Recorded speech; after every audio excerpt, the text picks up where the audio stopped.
সামষ্টিক মূল্যায়ন 2024, বিষয় বাংলা, শ্রেণী ষষ্ঠ। শিক্ষার্থী নির্দেশনা দেখতেছি। এখানে লেখা আছে, নির্দেশনা বুঝতে সমস্যা হলে শিক্ষক বা সহপাঠীর সাথে আলাপ করা যাবে, প্রয়োজনে পাঠ্য বইয়ের সাহায্য নেওয়া যাবে। বিসমিল্লাহির রহমানির রহিম।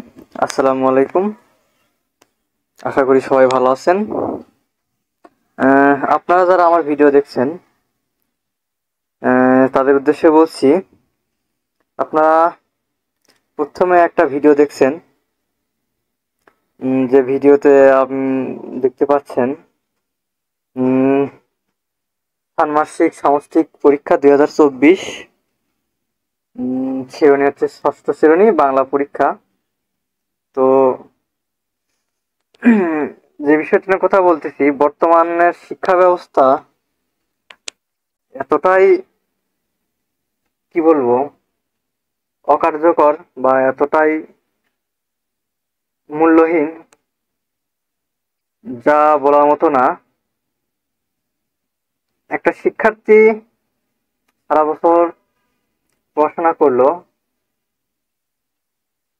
সে শিক্ষার্থী পরীক্ষা দিবে। তো পরীক্ষা দেওয়ার ক্ষেত্রে প্রশ্নপত্রে যদি তাকে বলা হয় যে সে শিক্ষার্থী পরীক্ষা দিতে তাদের সহপাঠীদের সহযোগিতা নিতে পারবে, তারপর প্রয়োজনে পাঠ্য বইয়ের সহযোগিতা নিতে পারবে, এমনটাই যদি তাদের প্রশ্নপত্রে নির্দেশনা দেওয়া থাকে, তাহলে আপনারাই চিন্তা ভাবনা করে দেখেন বর্তমানে শিক্ষা ব্যবস্থাটা কত দূর বা কোন পর্যায়ে চলে গেছে।